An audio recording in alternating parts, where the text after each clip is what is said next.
Hello, नमस्कार। स्वागत है आप सभी का मेरे YouTube channel maths with Ramesh पे। आप सभी के लिए फिर से वही आगे की क्लासेस प्रॉफिट एंड लॉस की लेके आए हैं बहुत जल्द। अब मैं सोच रहा हूँ लेकिन सेट ही कर रहा हूँ, कल से आपको सेट मिलना शुरू हो जाएंगे एसएससी प्री के लिए। 10-12 दिन ही बचे हैं पेपर शुरू होने में, तो मैं सोच रहा हूँ जितने ज़्यादा से ज़्यादा बच्चों का भला हो सके उतना मेरे लिए अच्छा है। ठीक है, मैं यही प्रयास करूँगा कि ज़्यादा से ज़्यादा आपको मैं दे सकूँ। कोर्स तो पूरा कराना बहुत मुश्किल है, जैसे कि फरवरी में चैनल बना है, आप लोग जानते हैं 5 महीनों में कोर्स नामुमकिन है, वो भी डिजिटल बोर्ड ना होते हुए मैनुअली ऐसा संभव नहीं है। और तो इसलिए मैं चाह रहा हूँ कि सेट करा दूँ पूरे 25-25 सवालों के, जिसमें क्या होगा आपका हर टॉपिक कवर हो जाएगा खुद ब खुद। तो कल से आपको सेट मिलने लगेंगे। पहला सवाल आज की क्लास का आपके सामने लिखा हुआ है कि 60 रुपए में 42 गोलियां बेचने पर 30% की हानि होती है, 40% लाभ पाने के लिए 20 रुपए में कितनी गोलियां बेचनी चाहिए। दो तरीकों से मैंने आपको ये सवाल कराया था पिछली क्लास में भी, आज भी इसके कुछ सवाल होंगे, क्योंकि ये मेथड क्या होता है काफ़ी बच्चों को डिस्टर्ब करता रहता है। जैसे इसमें अगर क्वांटिटी पे बात करें तो 60 रुपए में 42 क्या थी गोलियां थी, तो जब 42 गोलियां थी तो 70 30% की हानि और 40% लाभ, तो 2 21। ठीक, तो 60 रुपए में कितनी आ गई 21। अब क्या होगा, हमसे पूछा गया है कि 20 रुपए में कितनी बेचनी पड़ेंगी, तो इसको डिवाइड कर देंगे किससे 3 से, तो ये 20 रुपए आ जाएगा और गोलियां कितनी आ जाएगी 7। यही क्या है सवाल का आंसर है। जब हम इसको प्राइस पे देखेंगे तो प्राइस की जब बात करेगा तो 60 रुपए में बटे 70, यानी कि ये क्या है हानि। ठीक है, और 140% लाभ, 70 दूना 140, तो 42 रुपए में 120। इसको डिवाइड कर देंगे इससे 6 से, तो 6 सते 42, 6 दूनी 12, 20 रुपए में कितनी टॉफी होंगी, सॉरी गोलियां कितनी बेचेगी 7। ठीक है, दोनों प्रकार से आप इसको आंसर निकाल सकते हैं। बस एक में क्या आपको ध्यान रखना है कि जो क्वांटिटी है, जब क्वांटिटी पे आप निकालेंगे तो आप डायरेक्ट क्या कर देंगे हानि से गुणा कर देंगे, लेकिन जब आप अमाउंट निकालेंगे तो अमाउंट आपको पता है, सॉरी अमाउंट के लिए आपको पता है कि क्या करना होता है कि 60 बटे, यानी कि ये सीपी निकाला जा रहा है, कॉस्ट प्राइस निकाला जा रहा है। ये जो आया है ये अपना क्या है कॉस्ट प्राइस है। आपको पता है 60 रुपए में 42 गोलियां बेचने पर 30% हानि हो रही है, यानी कि ये एसपी दिया है, तो ये सीपी आया। ये क्या है सीपी है। ठीक है, नोट कर लिए फटाफट। सीपी नहीं आया बल्कि आया प्रॉफिट के साथ है। ठीक है, सीपी नहीं आया, ये सीपी प्लस इसका प्रॉफिट के साथ, क्योंकि प्रॉफिट भी निकाल दिया ना। सीपी केवल वो होता है जब हम हानि से सीधे गुणा कर देते बटे 100 करके। नोट कर लीजिए, जल्दी जल्दी क्लास करेंगे, जितना कोशिश हो सकेगा उतना ज़्यादा पढ़ाने की आपको मैं प्रयास कर रहा हूँ, एकदम 100% एफर्ट के साथ।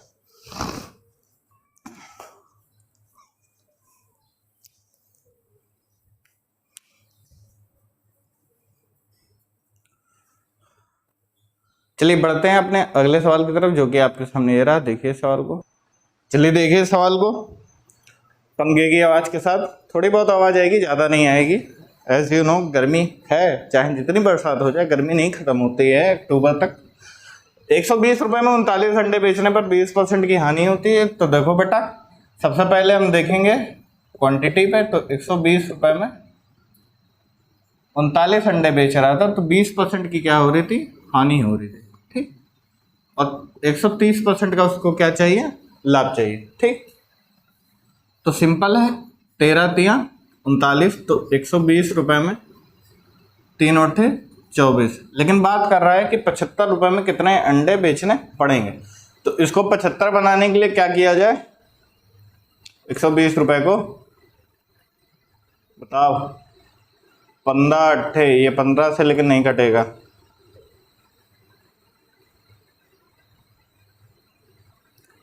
75 गुना 150, ये हो जाएगा।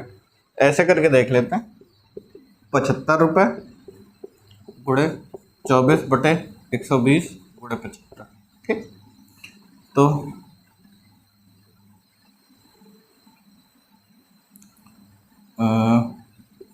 ये 5 बार जाएगा, ये 25 बार जाएगा, ठीक है।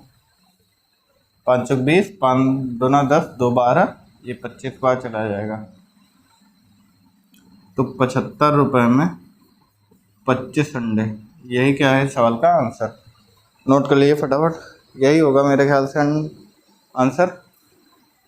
देख लेता हूँ मैं पीडीएफ में, नहीं 15 आ रहा है, देखिए कहाँ मिस्टेक हुई। 15 पचे 75, 25 पंजे नहीं 15 लिखा एकदम सही, कैलकुलेशन भी एकदम सही है, बस क्या है काटने में मेरे से गलती हो गई, 25 लिख दिया, होना क्या चाहिए 15। तो आंसर क्या है 15। अब जब प्राइस पे हम देखेंगे तो 39 अंडे थे कितने, 120 रुपए के। तो 30% लाभ, 20% हानि, ठीक। 20 छक्का 20 चौके 100, 2 3 4, 2 3 6, 65। तो 39 अंडे कितने में जाएंगे, 3 पचे 15, 3 छः 18, 19, 195 रुपये में, ठीक। अब इसको भी डिवाइड किया जाए किसी से,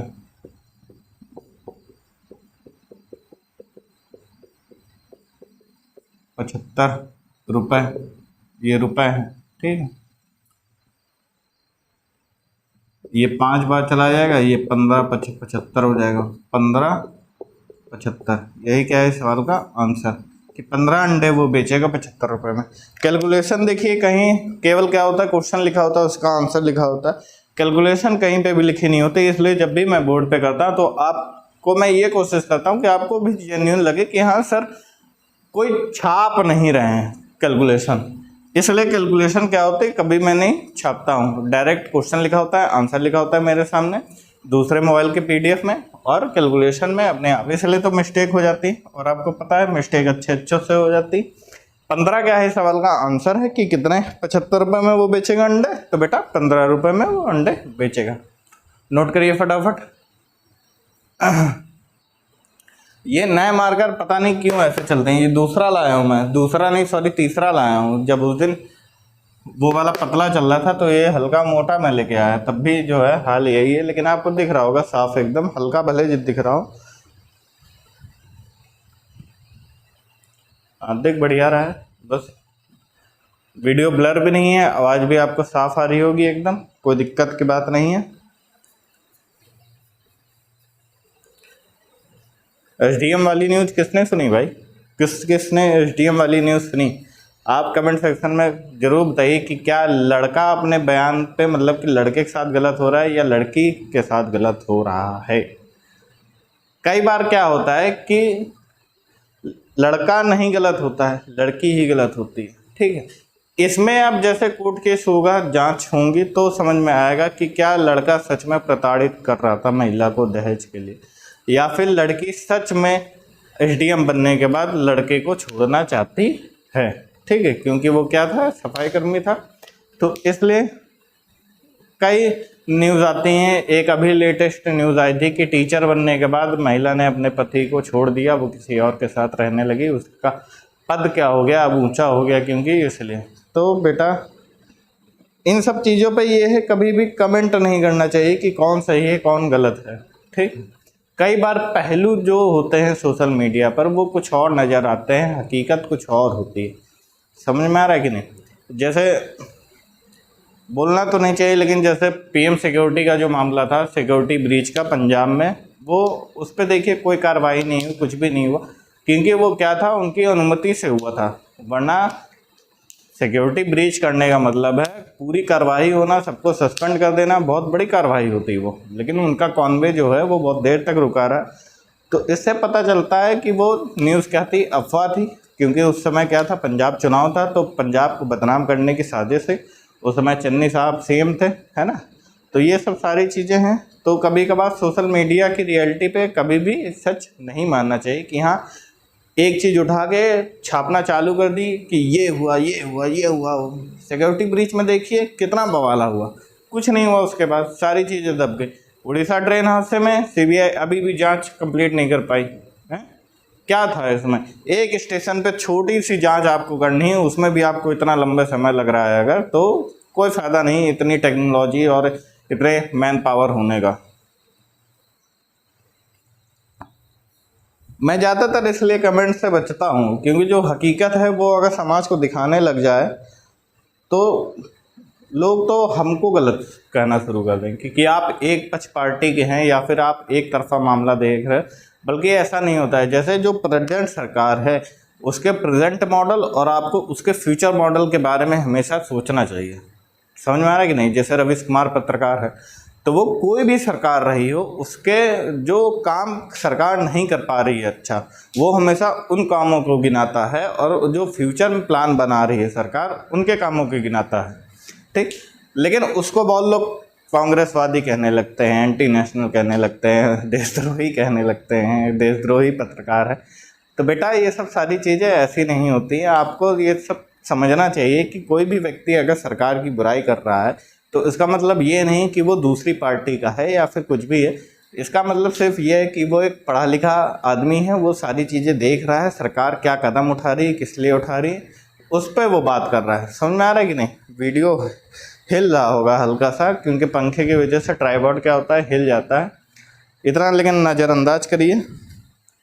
चलिए बढ़ते हैं अगले सवाल की तरफ जो कि आपके सामने ये रहा। देखिए इस सवाल को, देखिए इस सवाल को। यहाँ से थोड़ा जो है वो क्वेश्चन अब चेंज हो रहे हैं, यानी कि टाइप थोड़ा सा जो है वो हल्का क्या है, चेंज है।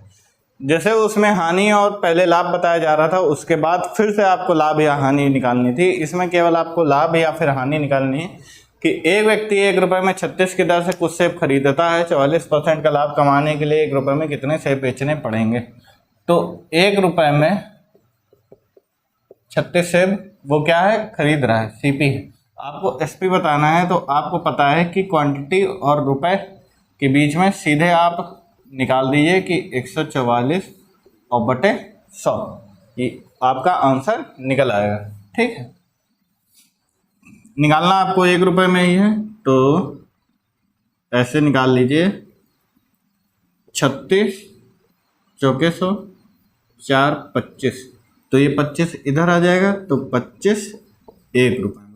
यही क्या हो जाएगा सवाल का आंसर। वरना प्राइस से अगर निकालना चाहें, मतलब क्वांटिटी से अगर निकालना चाहें तो ऐसे निकाल सकते हैं 36 बटे 144 गुणे 100। आप जानते हैं क्वांटिटी पे प्राइस का रेशियो क्या होता है, जस्ट उसका उल्टा होता है। तो 36 चौके 144 25, तो 1 रुपये में 25 सेब बेचेगा। यही क्या है इस सवाल का आंसर। नोट कर लीजिए फटाफट। बहुत ही सरल और अच्छे तरीक़ों से आपको रूबरू करवाएंगे अपनी पाठशाला में, मैथ्स विद धर्मेश में। टेलीग्राम चैनल ज्वाइन कर लीजिए, मैथ्स विद धर्मेश। कोई भी दिक्कत हो तो व्हाट्सएप नंबर 9169528642 पे आप मुझको मैसेज कर सकते हैं। मैसेज, सोशल मीडिया का ज़माना, मैसेज का ज़माना।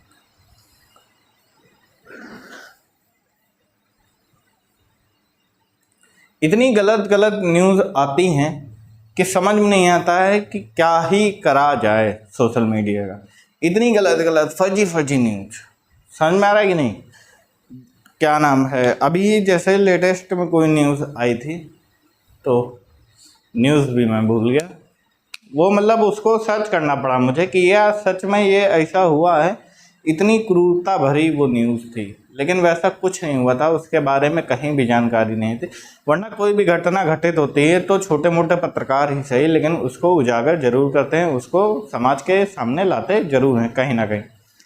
ये बात सत्य है कि इतना टाइम क्या है, एक्सीडेंट्स बहुत हो रहे हैं, बहुत एक्सीडेंट हो रहे हैं। 3-4 एक्सीडेंट की खबरें जो हैं वो मैं लगभग 3-4 दिनों से पढ़ रहा हूँ। भयंकर भयंकर एक्सीडेंट, पता नहीं सरकार की नाकामी है कि एक्सप्रेस वे पे सुविधाजनक जितने भी एक्सप्रेस में, सबकी बात कर रहा हूँ कि लाइट्स कम हैं या गाड़ियों में लाइट कम होती हैं कि क्या खड़े ट्रक में पीछे से लड़ गई या कुछ भी। सरकार की गलती नहीं होती वैसे, इसमें ओवर स्पीडिंग और इन सब का मामला होता है। लेकिन क्या चालान करने की जो जैसे जो बैनर होता है स्पीड लिमिट का, वो क्या जगह जगह नहीं लगा है क्या? इन सब चीज़ों क्या उनको डर नहीं है चालान कटने का या एक ओवर स्पीडिंग करने का?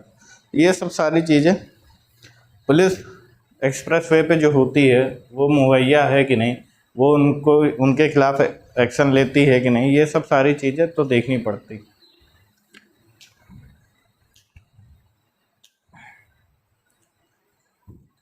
नोट कर लीजिए, इसका आंसर क्या है? 1 रुपये में वो 25 सेब बेचेगा। कितना सस्ता सेब मिल रहा है कि 1 रुपये में 36 की दर से उसने सेब खरीदा। 1 रुपया में 36। सोच लीजिए कौन से ज़माना की बात हो रहा है, जब 1 रुपये भी हमको लग रहा है 5-5 पैसे के जो सिक्के चलते थे, तब जाके वो 20 सिक्के जोड़ने पे 1 रुपया बनता होगा। उस ज़माने की बात हो रही है। चलिए देखिए अगले सवाल को, जो कि आपके सामने ये रहा। देखिए सवाल को, 140 वस्तुओं को 360 रुपये में बेचने पर एक व्यक्ति को 36% की हानि होती है। 54% का लाभ कमाने हेतु 158 रुपये में कितने वस्तुओं को बेचना चाहिए? वैसे ही करेंगे कि 360 रुपये में 140 वस्तुएं जब वो बेच रहा था, तो उसको 36% की हानि का मतलब है 64% उसको मिल रहे थे और 154% का लाभ वो चाहता था। ठीक है, काटिए भाई इसको काटना बड़ा कठिन। 7 दूना 14, 7 दूना 14, 7 दूना 14। ठीक है,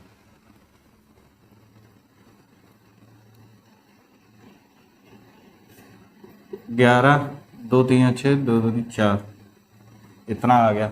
अब 360 को उधर भेजो, 198 से क्या कर दो, गुणा कर दो, है ना? ऐसे ही कर पाएंगे। 198 20 गुणे 32 गुणे 198 बटे 11 गुणे 360। समझ रहे हैं कि नहीं? यहाँ पे एक की वैल्यू जब हम निकालेंगे तो 20 गुणे 32 बटे 11 गुणे 360 हो जाएगा। फिर 198 रुपये की जब निकालेंगे तो गुणे 198 करना पड़ेगा। ठीक, समझ में आ रहा है कि नहीं? बेसिक कैलकुलेशन है, आती होगी आपको। पहले तो इसको ही काट देते हैं, है ना? 11 एकम 11, 11 अट्ठे 88, 18 दूना 36, 2 से 2 कट गया। 198 रुपये में 32 क्या बेच रहा था भाई? 32 वस्तु बेचेगा। यही क्या है इस सवाल का आंसर है। नोट कर लिए। फिर दूसरा आपको बताते हैं, मार्कर दगा दे रहा है। अब प्राइस पे देख लीजिए कि 140 रुपये में, सॉरी 140 वस्तुएं 360 रुपये में, तो 36% की हानि यानी कि 64 गुणे 154, ये हो जाएगा।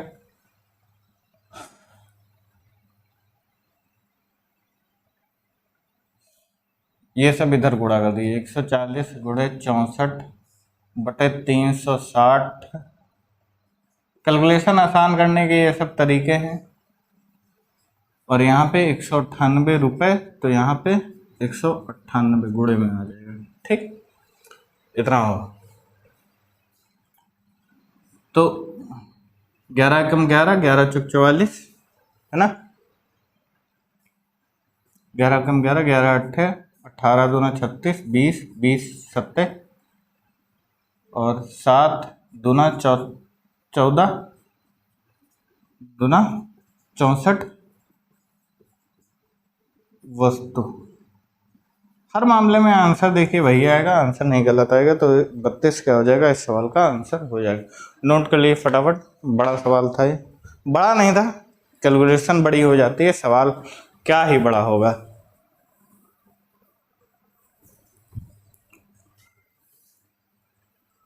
Note down please, please guys note करिए इसको। And if you want to take a screenshot, then you will.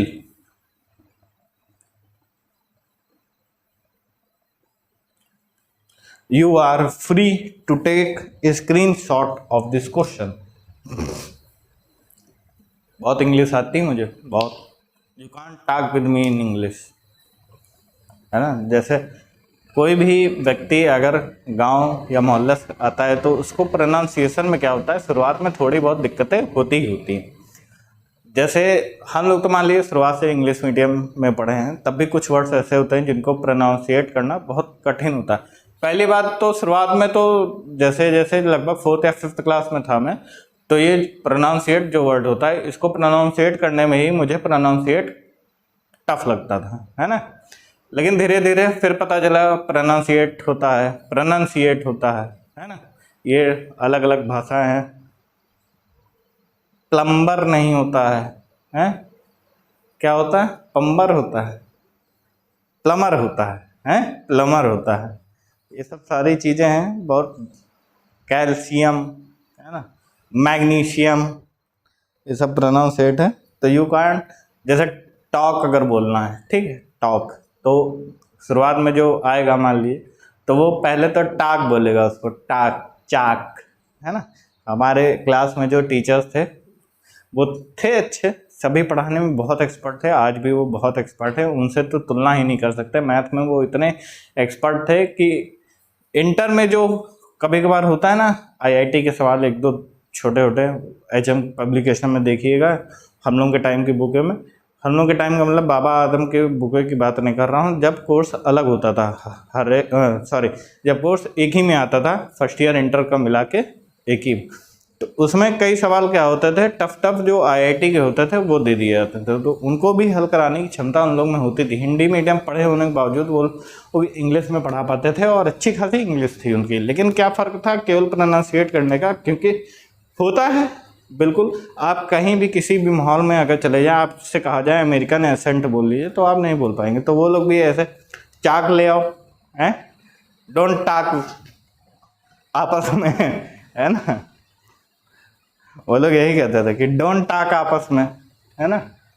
तो ऐसे ये सब सारी चीज़ें होती थी, मज़ा आता था। फिलहाल स्कूल की बात ही अलग होती है, स्कूल के दिनों की बात ही अलग होती है। चलिए बढ़ते हैं अपने अगले सवाल की तरफ, जो कि आपके सामने ये रहा। देखिए सवाल को, देखिए सवाल को कि 80 रुपये में 90 पेन बेचने पर एक आदमी को 20% की हानि होती है। आप लोग को यही सोच रहे होंगे कि सर ने काफ़ी सवाल इसी टॉपिक पे करा दी, तो बेटा ये सवाल हैं ही ज़्यादा, आते भी पेपर में ज़्यादा है, ठीक है। बाकी ये सवाल अब इस टाइप का आखिरी सवाल है, इसके बाद टाइप चेंज हो जाएगा, घबराने की जरूरत नहीं। एक सवाल और कि 80 रुपये में 90 पेन बेचने पर, तो आपको देखिए क्वांटिटी पे बात की जा रही, 75 पर कितने रुपए में बेचने पड़ेंगे। तो 90 पेन था, तो 80 रुपये में जब बेच रहा था तो 20% की हानि हो रही थी और 120 का लाभ कमाना है। तो 90 में 120, 90 पेन 120 रुपये में, ये पेन की क्वांटिटी है। लेकिन आपको बेचना कितना है, 45 पेन। 45 का मतलब है आप इसको 15 छक्का 90 कर दीजिए, 6 से डिवाइड कर दीजिए, तो ये 15 पेन आ जाएगा और ये 20 रुपया आ जाएगा। जब हमने इसको क्या किया, डिवाइड बाय 6 कर दिया, ठीक है, 15 छक्का 90, और अब 5 से इसको क्या कर दीजिए, मल्टीप्लाई कर दीजिए, तो 15 पछे 75 पेन और 20 पंजे 100 रुपये। तो आंसर क्या आ जाएगा, 100 रुपये। कि 75 पेन कितने रुपए में बेचने चाहिए, तो 100 रुपये में बेचने चाहिए। नोट कर लीजिए। इस पे आप एक ही तरीका रखिए, क्वांटिटी की बात कर रहा है तो क्वांटिटी पे ही निकाल दीजिए। अगर आप लोग प्राइस के चक्कर में पड़ेंगे तो थोड़ा 1-2 स्टेप और बढ़ जाएंगे, तो इससे अच्छा है आप लोग क्वांटिटी पे ही सवाल को निकालिए।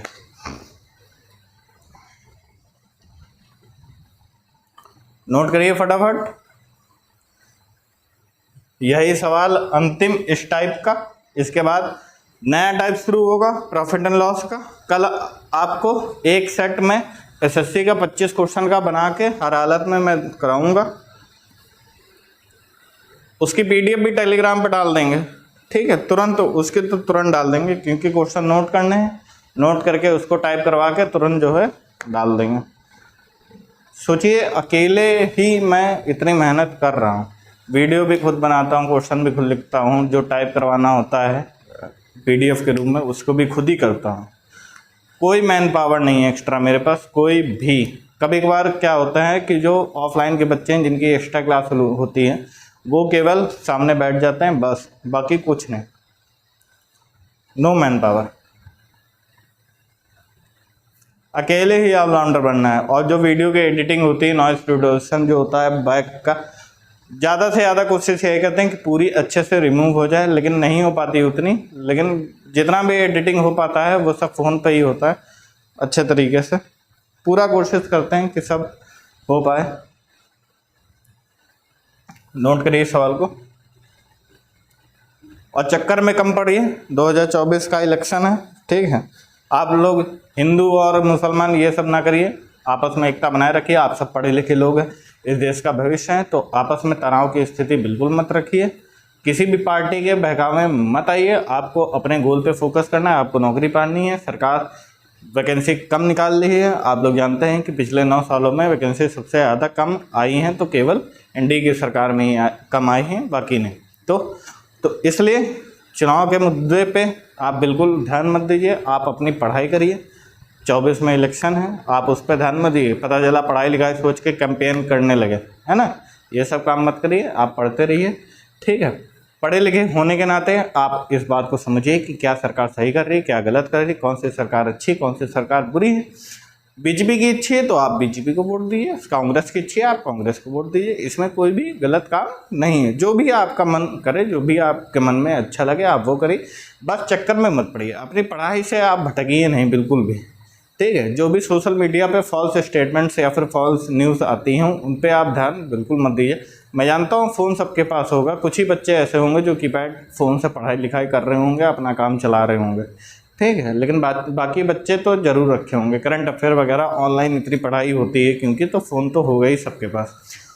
तो इसलिए मैं यही रिक्वेस्ट करूँगा कि मेरी वीडियो को ज़्यादा से ज़्यादा लाइक शेयर और सब्सक्राइब करिए, ठीक है। कितनी अच्छी रिक्वेस्ट है ना। ज़्यादा से ज़्यादा वीडियो को लाइक शेयर सब्सक्राइब करवाइए। मिलते हैं आपको अपने आने वाली वीडियोस में, तब तक के लिए नमस्कार, जय हिंद।